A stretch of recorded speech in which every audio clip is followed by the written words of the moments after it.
영조 볼게요. 백영지식은 무수리의 아들로 태어났습니다. 영조가. 무수리는 궁에서 허드렛일 하는 천인이에요. 그 무수리의 아들로 태어났기 때문에 좀 신분 콤플렉스가 있었고요. 그 왕의 아들이었음에도 불구하고 궁에서 자라지 못하고 어린 시절에 궁 밖에 거리에서 자랐습니다. 그러면서 자연스럽게 서민의 삶을 체험하게 된 거죠. 궁 밖에서 살면서. 그래서 왕이 되고 난 다음에는 애민정책에, 서민들의 삶을 잘 알았기 때문에 애민정책에 힘을 썼다. 그리고 특징 두 번째는 오래 산 왕이에요. 재위기간이 52년 동안 왕을 했고요. 조선 역대 왕 중에서 재위기간으로 따지면 넘버 원이에요. 실제로 80 넘을 때까지 살기도 오래 살았고 재위기간도 굉장히 길었다. 영조에서 영을 길 영이라고 생각하셔서 굉장히 오래 살고 재위기간도 굉장히 길었다. 이렇게 생각하시면 되고요. 영조 때 이인좌의 난이 있었어요. 그 당시에 소론과 노론이 있는데 노론이 영조를 지지했고 소론은 경종을 지지했어요. 근데 경종이 죽고 영조가 이제 즉위를 하니까 이 서론이 영조의 즉위를 반대하면서 영조를 모함한 거예요. 뭐 영조가 형인 경조를 독살했다. 뭐 이런 식으로 영조를 모함하고 난을 일으켰습니다. 그게 이인좌의 난이고요. 이게 영조 때 일어났다. 이걸 외우기 위해서 영조가 굉장히 오랫동안 왕을 한 사람이다. 이렇게 말씀드렸잖아요. 근데 왕을 너무 오래 하니까 이인자가 뭐라 그러냐. 아, 당신 영조 왕 오래 했으니까 인자 내놔. 왕자리 인자 내놔. 그래서 인자에서 인자는 이제 이거를 인자 이렇게도 말을 하잖아요. 그래서 이인자에서 인자 이제는 내놔 이런 얘기죠. 연결은 이인자의 나에서 인자를 연결하시고 인자는 이젠 내놔 인자 내놔. 그래서 왕 오래한 영조를 연상하시면 됩니다. 영조가 탕평책을 폈죠. 영조가 편 탕평책은 완론탕평이에요. 그래서 온건론자를 등용해서 그를 지지하는 세력 집단인 탕평파를 육성한 거를 완론탕평이라고 하고요. 정조는 준론탕평을 폈죠. 그래서 영조와 정조 탕평책 구분을 하셔야 되는데 영조는 완론탕평, 영조 이응, 완론의 이응, 이응으로 시작되고요. 정조는 준론탕평이에요. 그래서 정조 지읒, 준론탕평에서 준 지읒. 그래서 이응, 지읒 이렇게 외우시면 됩니다. 그리고 영조 때 기유 처분이 있었어요. 뜻은 붕당 타파를 주장한 거예요. 붕당을 타파한다는 얘기는 그 당시에 노론과 소론이 워낙 싸우니까 노론과 소론 화해해라. 이걸 이제 주장한 게 기유 처분이에요. 그래서 그 광해군 때 기유 약조라고 있었어요. 일본과 교섭을 허용한 걸 기유 약조라고 그러는데 일본과 교섭을 허용했다는 얘기는 일본과 조선 사이에 화해한 약조란 뜻이거든요. 그래서 기유 처분, 기유 약조 둘 다 의미에 화해의 의미가 있어요. 기유 처분에는 노론과 소론 간의 화해, 기유 약조에는 일본과 조선 간의 화해. 그래서 기유가 들어가면 좀 화해의 의미가 있더라. 그래서 왜 기유가 화해의 의미가 있냐? 기유가 맞아유, 이 충청도의 사투리죠. 그래서 맞아유. 그래서 아 이쪽도 맞고 저쪽도 맞아요. 뭐 이런 얘기예요.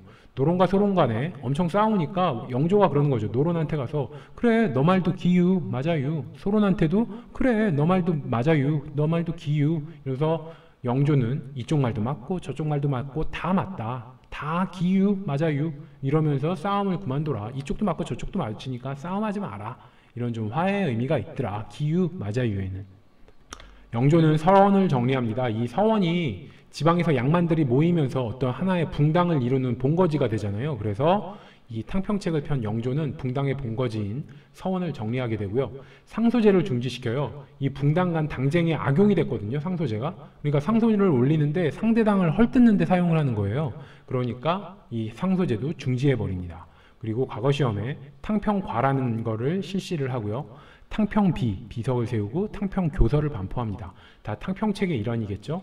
그리고 동색금원패를 대문에 부착을 하는데 동색금원패, 동색 같은 색이란 얘기예요. 그래서 같은 붕당을 뜻하죠. 그래서 같은 붕당끼리는 금하다, 혼인을 금하는 패를 집 앞에 붙이게 했습니다. 그래서 동색금원패 하면 같은 붕당끼리는 결혼 못하게 하는 그 패를 대문에 붙이게 했다. 그리고 통청윤음이라는 걸 발표하는데 통청은 청이 청요직이에요. 청요직을 통하게 하다. 그래서 서얼들이 청요직에 이제 등용될 수 있게 가능하게 하는 걸 발표했다. 그걸 통청윤음이라고 해요. 윤음은 윤택한 목소리 이런 얘기죠. 그래서 왕의 목소리를 뜻하고요. 통청은 통하게 했다. 청요직을 통하게 했다. 서얼들이 청요직을 통하게 했다. 그래서 서얼을 청요직에 등용 가능하게 한 걸 통청윤음이라고 합니다. 이와 비슷한 게 정조는 정유절목이라는 걸 발표를 했어요. 이 정유절목은 서얼을 규장각 검사관에 등용시킨 거예요. 그러니까 통청윤음을 통해서 청유직에 등장할 수 있는 근거를 마련해 준 게 영조고 뒤이어 나온 정조는 서어를 규장각 검서관이라는 청유직에 등용시켰다. 이렇게 생각하시면 되고 철종 때는 신의 허통이라는 게 있어요. 그래서 신해년에 통하는 걸 허락하다 이런 얘기예요. 그래서 서울의 청유직의 완전한 허락을 뜻하는 게 신의 허통입니다. 영조 때 2조 전랑권을 폐지를 해요. 2조 전랑권에는 어떤 권한들이 있냐? 자청권과 통청권이 있어요. 자청권은 스스로 후임자를 추천한다는 얘기예요. 예를 들면 대통령이 자기 후임 대통령을 그 전 대통령이 자기 후임 대통령을 뽑는 굉장히 엄청난 권한이겠죠. 그래서 가장 핵심 권한이고 영조가 이 자청권을 폐지했는데 다시 부활해요. 워낙 강력한 권한이니까. 그랬다가 정조 때 완전히 폐지를 하게 됩니다.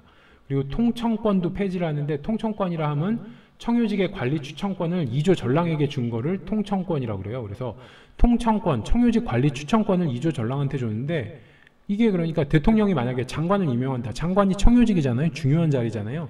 이렇게 대통령이 장관을 임명하는 이런 것처럼 중요한 자리를 이제 추천할 수 있는 권리를 2조 전랑에게 줬는데 이 통청권은 영조 때 그냥 폐지되고 자청권은 대통령이 자기 후임 추천하는 거니까 굉장히 이제 막강한 권한이라서 이거는 너무 막강한 권한이라 솔깃한 거야. 그래서 2조 전랑의 권한으로 다시 부활을 했다가 정조 때 완전히 폐지가 됩니다. 그럼 2조 전랑권을 왜 폐지했냐? 이 붕당 정치라는 게 결국은 아시겠지만 2조 전랑을 둘러싼 붕당 간의 대립이에요. 동인과 서인 간의 붕당이 나뉘어진 게 2조 전랑을 놓고 싸우다 나뉘어진 거잖아요. 그러다 보니까 이게 붕당의 어떤 핵심이 되다 보니까 2조 전랑 제도를 개혁하는 게 탕평책의 급선무였다. 이렇게 생각을 하시면 됩니다. 흐름은 이렇게 생각을 할게요. 영조 때 2조 전랑이 통청권을 폐지했어요. 그러니까 2조 전랑이 갖고 있던 청유직 이제 인사를 등용하는 권리를 없애버린 거예요. 2조 전랑이 가지고 있던 권한을 없애버리고 통청윤음, 이거는 청유직을 통하게 하다. 서얼들이 청유직에 등용 가능하게 해줬어요. 이런 정책들이 있었기 때문에 정조 때 2조 전랑이 아닌 정조가 누구를 등용해요? 규장각 검사관이라는 청유직에 서얼을 등용한 거잖아요. 정조가 2조 전랑이 아닌 정조가 이 서얼들을 규장각 검사관에 등용할 수 있었던 거는 2조 전랑이 갖고 있던 통청권을 폐지하니까 정조가 이 청유직에 자기가 원하는 사람을 등용을 한 거고요. 통청윤음이라고 해서 서얼이 청유직 가능하게 제도적 기반을 마련해 줬기 때문에 정조가 규장각 검사관에 서얼을 등용했다. 그래서 흐름을 영조 때 통청권, 2조 전랑이 갖고 있던 통청권 폐지하고 통청윤음을 발표하니까 정조 때 2조 전랑이 아닌 정조가 규장각 검사관에 서얼을 등용할 수 있었다. 이렇게 흐름을 잡으시면 됩니다. 그리고 영조 때 신문고가 부활되고 상언과 격쟁이 활성화돼요. 그래서 이 백성의 소리를 듣는 거잖아요. 신문고는. 이런 거는 부활을 시키고 대신의 소리를 듣는 상소제, 이거는 중지를 시켰어요. 상소제는 붕당 정치에 악용되기 때문에 폐지했고 신문고는 백성의 목소리를 듣는 거니까 애민정책의 대명사잖아요. 영조가. 그래서 신문고는 부활시켰다. 이렇게 생각을 하시면 돼요. 그래서 대신 양반의 힘은 깎고 백성의 소리에는 더 귀를 기울였다. 그리고 상언과 격쟁도 활성화했다고 그랬죠. 상언과 격쟁이 뭐냐? 이 백성들이 이제 왕이 행차할 때 왕에게 억울한 일을 호소하는 걸 상언과 격쟁이라고 그래요. 그래서 상언은 윗사람에게 말을 하다. 그래서 왕에게 말을 하다. 상언은 이런 뜻이고 격쟁은 칠격에 쟁은 뭐 꽹가리라고 생각하시면 돼요. 그래서 꽹가리를 치다. 꽹가리를 치면서 왕이 행차할 때 막 이목을 끌고 난 다음에 왕에게 얘기를 하는 거예요. 억울함을 호소를 하는 거예요. 그래서 이 상언과 격쟁 활성화된 게 그리고 신문고가 부활된 게 영조 때다. 이걸 외우기 위해서 제가 드라마에서 봤는데 그 영조가 사도세자 아들 사도세자를 뒤주에 가둬놓고 죽이려고 그러잖아요. 그러니까 사도세자가 뒤주에 갇혀 있으니까 그 아들이었던 영조는 자기 아버지 사도세자가 죽을 것 같으니까 할아버지인 영조에게 어떻게 부탁을 해야겠다. 그러면서 드라마에서는 어떻게 하냐. 영조가 행차하고 있는데 어린 정조가 꽹가리를 막 치면서 영조에게 가서 제발 우리 아버지 살려달라. 이런 상언 왕에게 말씀을 드려요. 그리고 정조가 신문고에도 좀 알려가지고 우리 아버지 좀 살려달라고 해야겠다. 이런 드라마 내용이 나오는데 이 드라마 내용을 생각하셔서 아주 어렸던 정조가 똑똑했기 때문에 이 상언과 격쟁이라는 그 제도를 활용을 해서 아버지를 살리기 위해서 상원과 격쟁을 했고 신문고를 통해서도 아버지를 살리려고 노력을 했다. 물론 드라마 내용인데 이런 드라마 스토리를 생각하셔서 아, 영조 때 신문고가 부활하고 상원과 경쟁이 활성화되니까 어린 정조가 아버지 사도세자를 살리기 위해서 이런 제도들을 활용했다. 이렇게 생각을 하시고요.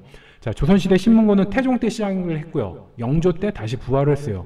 근데 두 왕, 태종과 영조의 공통점이 있죠. 태종은 동생을 죽였고요. 영조는 아들을 죽였어요. 어떤 공통점이 있어요? 가족을 신문했다. 신문은 고문했다는 얘기고 신문했다는 얘기에서 신문고를 연상을 하시면 돼요. 그래서 가족을 신문한 고문했던 태종과 영조가 신문고를 설치했더라.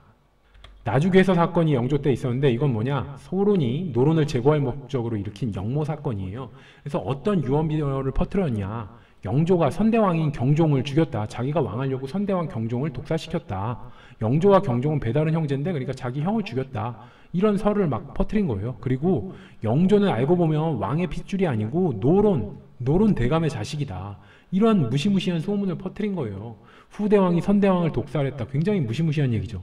이런 내용은 괴서, 아주 괴이한 문서에나 어울리는 거고, 그래서 왕에 대해서 이렇게 무시무시한 설이 돈 건 영조 때가 최고예요. 왕에 대한 유언비어는 있었지만 이 정도로 무시무시한, 왕이 선대왕을 죽였고 왕이 알고 보면 왕의 핏줄이 아니고 노론 대감의 실세 대감의 핏줄이더라. 이런 무시무시한 소문이 돈 건 영조 때가 최고고, 이런 무시무시한 소문이 돌았던 거는 괴서에 어울린다. 괴서가 무시무시한 이야기, 괴이한 문서니까 괴서에나 어울리는 거다. 그래서 영조 때 무시무시한 이야기가 돌았고 이 무시무시한 문서가 바로 괴서다. 그래서 나주 괴서 사건은 영조 때다. 이렇게 스토리를 연결하시면 돼요. 자, 영조 때는 노론이 대부분 집권을 했어요. 그러다 보니까 영모는 대부분 라이벌인 소론이 일으켰다. 이렇게 생각을 하시면 되고, 영조는 굉장히 오래 살았다고 그랬죠. 그래서 노론에서 노가 늙을 노라고 생각하시면 아, 오래 산 영조와 늙을 노론과 좀 연결된다 해서 영조는 노론이 집권을 했다. 영조 때 이모화변이 있었죠. 이게 노론의 주장에 따라서 아들 사도세자를 뒤주에 가둬서 죽인 거예요. 굶겨 죽인 거예요. 그래서 이인자의 난, 나주 괴서 사건, 이모화변 모두 소론이 숙청을 됐어요. 그래서 이인자의 난 나수계 괴서 사건 때 소론들이 타격을 입었고 이모화변 때 결국은 소론들이 그냥 싹 다 숙청이 돼서 소론이 이제 씨를 말립니다. 그러니까 이모화변이 끝나고 나면 이모화변 때 소론이 없어지면 한번 말씀드렸죠. 외부의 적이 없어지면 내부가 분열이 된다고. 그러니까 노론이 이제 외부의 소론이라는 라이벌이 없어지니까 그 내부의 노론은 또 시파와 벽파로 또 분열이 되는 거예요.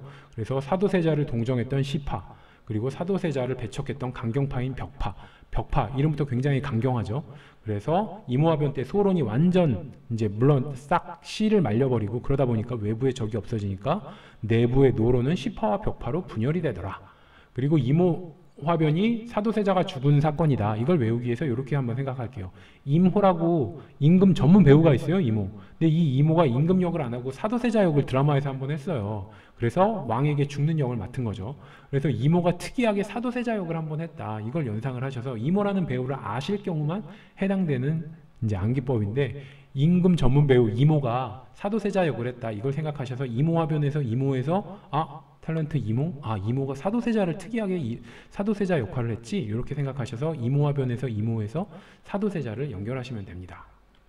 자, 시파와 벽파에 대해서 말씀드렸는데 사도세자의 죽음은 지나치다. 동정론을 핀 게 시파고요. 시파는 좀 마이너 계열이에요. 노론의 일부와 남인, 소론 다 비주류죠. 이 비주류 계통이 많았고, 벽파는 강경파고 노론 지지했던 메인스트림이었다. 영조 때 균역법이 실시됐죠. 균역법은 군역의 부담을 군포 두 필에서 한 필로 깎아준 거예요. 군역 부담을 줄여준 거예요. 그러면은 아무래도 재정 보완책이 필요하겠죠. 이 군포를 깎아줬기 때문에. 그래서 재정 보완책으로 결작이라는 게 있었어요. 이거는 토지 1결당 2도씩 세금을 거둔 거예요. 그러면서 재정을 보완했고, 선무군관포라는 게 있었는데 돈 많은 백수들이 있으면 이 사람들한테 선무군관이라는 자리, 이제 지위를 주고 대신에 그 사람들에게 1년에 군포 한 필씩 포를 거뒀습니다. 그리고 잡세라는 게 있었는데 어장세, 선박세, 염전세 이런 거를 균역청에서 관리하도록 함으로써 재정을 보완을 했고요.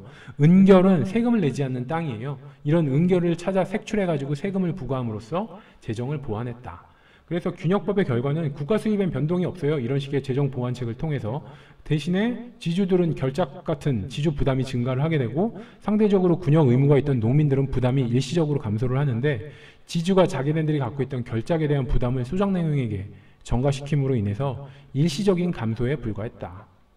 균역법이 영조 때 있었다. 이걸 외우기 위해서 영조의 영을 여기 균역의 자리에다가 넣으셔서 균형법이다.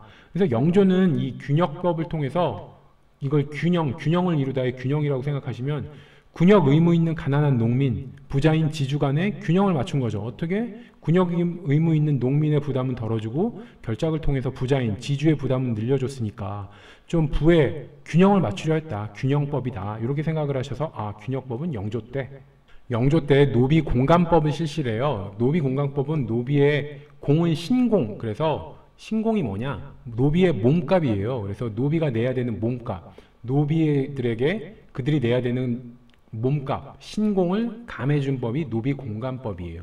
그래서 공사노비 신공 격차 해소 목적으로 노비는 몸값, 신공을 주인한테 내야 되는데 공노비는 국가에다 내면 되고 사노비는 개인, 자기 주인에게 몸값, 신공을 내야 돼요. 근데 공노비 대비 사노비가 이 몸값 내야 되는 신공이 너무 높았던 거예요. 그래서 사노비 중에서 납공노비, 그러니까 외거노비, 밖에서 사는 사람들은 주인에게 몸값, 신공을 내야 되는데 이 납공노비의 신공을 두 필에서 한 필로 깎아준 거를 노비 공간법이라고 합니다. 노비의 신공을 감해준 법이다. 이렇게 생각하시면 되고, 그래서 군역 의무자에게는 균역법을 통해서 군포 부담을 덜어줬죠. 그리고 낙공 노비들은 노비 공간법을 통해서 공납, 신공의 부담을 덜어줬습니다. 그래서 영조는 양반의 힘을 깎으려고 노력했어요. 그래서 탕평책을 펴고 사액서원을 폐지하고 다 이게 어떤 양반의 힘을 깎으려고 한 거고, 반면에 평민, 백성과 노비들을 위해서는 정책을 폈어요. 그래서 군역 의무를 지고 있는 평민, 백성들에게는 균역법을, 그리고 노비에게는 노비 공간법을 통해서 평민과 노비들을 도와주려고 노력을 했다. 그리고 영조 때 노비 비총제를 실시해요. 노비 비총제라는 게 뭐냐면은 노비 신공이 총액에 대한 연대 책임제예요. 예를 들면은 한 마을에 노비가 100명이 있어요. 그 100명에서는 신공을 10필만 내면 돼. 군포 10필을 내면 되는데 만약에 99명이 도망가고 1명만 남았다. 그래도 이 마을에서는 10필을 내야 된다. 그럼 노비가 몇 명이든 몇 명이 도망갔든 어떻게 됐든 10필은 내야 되는 거예요. 그러니까 만약에 도망가고 나면 남아있는 노비의 부담은 가중되겠죠. 이게 바로 노비 비총제예요. 비총제라는 게 총액은 맞춰서 내라, 이런 얘기예요. 그래서 영조는 이렇게 한 거죠. 노비 공간법을 통해서 몸값은 좀 깎아줬어요. 내야 되는, 노비들이 내야 되는 몸값은 깎아줬는데 대신에 비총제를 통해서 너희들이 내야 되는 신공의 총액은 딱 맞춰라. 사람이 몇 명이 도망가든 뭐하든 총액은 다 맞춰라. 이럼으로써 남아있는 노비들의 부담이 가중됐고 어떤 영조의 노비 관련 정책의 옥의 티다, 이렇게 생각하시면 돼요. 그리고 일천직천에서 노비 종목법으로 변화를 시도합니다. 이게 뭐냐? 일단 고려와 조선시대에는 일천직천과 천자수모법이 있어요. 그래서 일천직천은 엄마 아빠 중에서 한 명만 노비여도 자식은 노비라는 얘기예요. 그래서 신분에 대한 이야기예요. 일천, 한 명이라도 천하면 그 자식은 천하다, 이런 신분에 대한 얘기고, 또 천자수모법이라는 게 있어요. 천한 자식은 따르는데 누구를 따르냐? 엄마를 따른다. 뭘 엄마를 따르냐는 얘기냐면은 소유는 엄마를 따른다는 얘기예요. 그러니까 노비들 간의 소생은 엄마에게, 엄마 소유에 귀속된다. 그래서 이건 소유에 대한 얘기예요. 천자수모법, 천한 자식은 수모, 엄마 소유다, 이런 얘기고, 일천직천은 신분에 대한 얘기예요. 한 명이라도 천하면 그 사람은 천인이다, 이런 얘기인데, 이 양일수를 확보하기 위해서 어떻게 했냐? 아버지가 노비여도 어머니가 양인이면 자식은 양인으로 인정된다, 이런 얘기예요. 원래는 일천직천, 한 명만 천인 노비면은 노비다, 이거였는데 영조 때 노비 종모법으로 엄마가 양인이면 아빠가 천인이여 노비여도 그냥 엄마가 양인이면은 그 자식은 양인이다. 그래서 이 신분을, 엄마의 신분을 따른다. 노비가 종모, 엄마의 신분을 따르는 걸 노비 종모법이라고 그래요. 그래서 일천직천에서 노비 종모법으로 변화를 하게 됩니다. 그리고 영조 때 기록과라는 걸 실시를 해요. 기록과가, 기가 늙은이 기, 로가 늙을 로예요. 그래서 나이 늙은 선비들을 대상으로 한 과거 시험이에요. 그래서 조선시대에 왕이 장수 오래 살면은 이거를 경축하기 위해서 늙은 선비를 대상으로 과거를 실시했는데 영조가 굉장히 오래 살았잖아요. 그래서 기록과라는 걸 실시하더라. 영조는 수성윤음이라는 걸 발표해요. 수성은 성을 지키다 이런 얘기고, 성을 지키는 윤택한 목소리, 그래서 왕의 목소리 이런 얘기예요. 그래서 영조가 도성수비에 대해서 나는 한양을 지킬 것이다, 이걸 말한 거를 수성윤음이라고 합니다. 그래서 이인자인한 때 청주성 함락시키고 이인자가 서울로 막 북상하다 경기도에서 격파됐거든요. 근데 원래 보통은 난이 발생하고 일이 커지면 막 서울을 향해서 난이, 이게 반란군들이 진격해 온다, 그럼 보통 왕은 피신을 가요. 근데 영조는 도성수비를 강화하고 아니 나는 한양을 지키겠다, 이거를 천명해요. 그러면서 수성윤음, 성을 지키겠다는 윤음을 발표합니다. 그리고 이 정조랑 비교를 하면 영조는 한양을 너무 사랑해서 한양을 지키려 했어요. 영조는. 반면에 정조는 이 한양이 노론천국이잖아요. 그러니까 정조는 어떻게 해요? 수원 하성을 건설해서 한양을 벗어나려고 노력했습니다. 그래서 영조는 한양을 굉장히 좋아한 한양빠였고, 반면에 정조는 한양이 노론천국이다 보니까 한양을 벗어나서 수원으로 도망가려고 했다, 수원으로 가려고 했다, 이렇게 영조와 정조 특징을 비교를 하시면 좀 좋습니다. 그리고 영조는 청계천을 준설했는데, 준설했다는 얘기가 밑을 파냈다는 얘기예요. 그러면 더 깊어지겠죠. 목적은 홍수의 범람을 막기 위해서예요. 강바닥이 얕으면은 물을 많이 못 담으니까 밖으로 범람에 나오는 게 많겠죠. 그래서 강의 범람을, 이 청계천의 범람을 줄이기 위해서 강을 더 깊게 판 거예요. 그거를 청계천 준설이라고 하고, 특히 영조는 한양에 신경을 많이 썼다고 그랬죠. 한양빠, 한양을 굉장히 좋아했다고 그랬어요. 근데 이제 어렸을 때 무수리에게서 태어나서 영조는 어린 시절 궁 밖에서 생활했는데, 이게 보니까 청계천이 자꾸 범람해서 백성들이 살기 힘든 거야. 그래서 영조가 왕이 되고 난 다음에 청계천을 준설, 청계천 땅을 깊게 팜으로 인해서 범람을 막았다, 이렇게 생각을 하시면 돼요. 영조 때 수령수세제를 실시를 합니다. 이게 뭐냐? 원래는 호조의 허가를 받아서 설점, 원래 설점 수세제라고 그래서 설점, 점을 설정하고 세금만 걷는 이 설점 수세제였어요. 그 전에는. 근데 이 영조 때가 되면 호조의 허가만 받고 난 다음에 설점도 민간이 하는 거예요. 점을 설정하는 것도. 그래서 이거는 광산의 포인트를 이제 지정하는 걸 설점이라고 생각하시면 돼요. 그래서 광산을 지정하는 것도 민간이 하고, 대신에 수령은 광산 이익에 대해서 세금만 걷어들이는 거를 수령수세제라고 그래요. 그래서 수령이 거둘 수, 세금, 그래서 수령이 세금을 거둔다, 이런 얘기예요. 설점도 민간이 하고 수령은 그냥 세금만 거두는 거를 수령수세제라고 그래요. 그 앞선 숙종 때는 별장제였어요. 이건 뭐예요? 호조 소속의 별장이 세금을 싹 다 걷어버리니까 수령 불만이 굉장히 많았어요. 그래서 별장제 대신에 영조 때는 수령수세제를 도입해서, 수령은 지방관이죠. 그리고 호조 소속 별장은 중앙관료예요.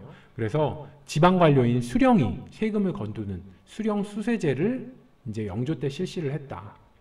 제가 숙종 때 별장제는, 별장은 잠자는 곳, 뭐 콘도 같은, 근데 숙종에서 숙을 잠자는 숙해서 숙종 때 별장제, 이거랑 비교해서 영조 때는 수령수세제. 그래서 숙종 때는 중앙관리인 별장이 세금을 걷었고, 영조 때는 지방관인 수령이 세금을 걷었다, 이렇게 생각하시면 됩니다. 그리고 영조 때 3대 유패, 3가지 악을 발표했는데, 붕당, 사치, 금주, 이 3가지를 유패로 아주 그냥 폐악으로 지정을 한 거예요. 그래서 영조가 싫어하는 3가지가 뭐냐? 첫 번째가 붕당이에요. 탕평책 실시한 거 보시면 붕당을 굉장히 싫어했다는 걸 알 수 있죠. 두 번째는 사치예요. 무술이 아들로 궁 밖에서 서민과 같이 생활했어요, 영조는. 그러니까 사치를 싫어한 거예요, 영조는. 그래서 굉장히 검소한 생활을 했습니다, 영조가. 그리고 세 번째가 음주인데, 이 사도세자가 음주 가무를 즐겨요. 그래서 술만 마시면 막 궁녀도 죽이고 막 이랬거든요. 그러니까 음주를 얼마나 싫어하겠어요. 그래서 영조가 싫어하는 3가지는 붕당, 사치, 음주다. 그리고 영조는 또 3으로 시작되는 삼심제를 실시하는데, 조선시대 애민의 왕 하면 세종과 영조예요. 근데 세종도 삼심제를 실시했죠. 그리고 영조도 똑같이 삼심제를 실시했다. 삼심제라 하면 3번 재판받는 걸 삼심제라고 생각하시면 됩니다. 연도한기 보면 영조는 1776년까지 왕을 했어요. 그래서 이걸 외우기 위해서 이렇게 할게요. 777 빼기 1 해서 776으로. 그럼 왜 777이냐? 영조는 무수리의 아들, 천인의 아들로 태어났는데 왕이 됐어요. 게다가 50년 넘게 왕을 했어요. 완전 행운의 사나이죠. 그래서 럭키 777이에요. 이게 빠찡코에 보면 숫자 777이 박히면 대박 나는 거잖아요. 그래서 영조는 완전 행운의 사나이야. 그래서 777. 근데 하나의 5점을 남겼는데 그 5점이 바로 아들을 죽인 거예요. 아들의 5점을 남겼으니까 777에서 하나는 빼줘야 돼요. 5점 하나는. 그래서 776년까지, 1776년까지 왕을 했다.